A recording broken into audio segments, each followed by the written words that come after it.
Besides the fact that it's topless, what else is unique about this swimsuit? There isn't really anything very unique about it, other than the fact that it has no top. The swimsuit is a particularly interesting garment when it comes to the history of women's liberation.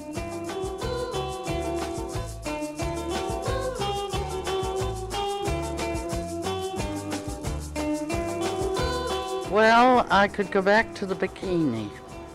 When that first was shown in Italy, people just almost died. Rudi Gernreich is surely one of the most controversial and also most highly respected figures in the fashion world. He is very avant-garde and a very forward-thinking person, which will influence the world, in my estimation.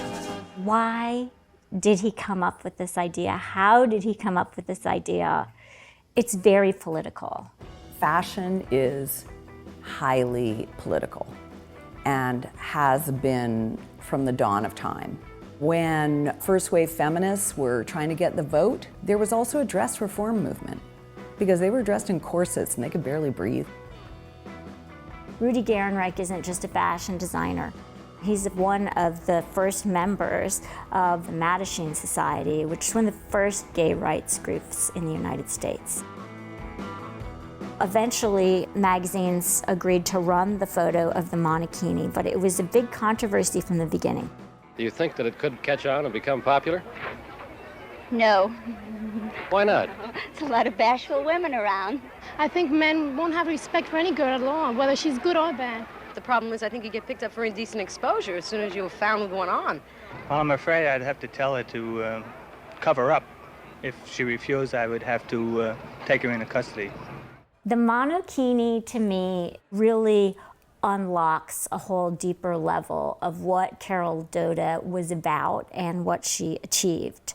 It seems to me that the Monokini was a kind of momentary gimmick. Okay, but let's talk about the Monokini as a symbol. And to do that, you really have to understand what was happening in 1964 and 1965, 1966. The Vietnam War. Consciousness which is really heightened is a consciousness which takes action. The stirrings of the feminist movement.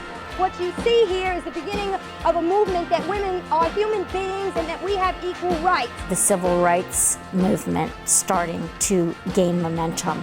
To end the long night of racial injustice. So this is an extraordinary moment in American history. And during this extraordinary moment, Carol Doda is handed by Big Davy Rosenberg this Monokini. He says he designed it only to illustrate a trend, but buyers began demanding the topless swimsuit, and now it's reaching the market.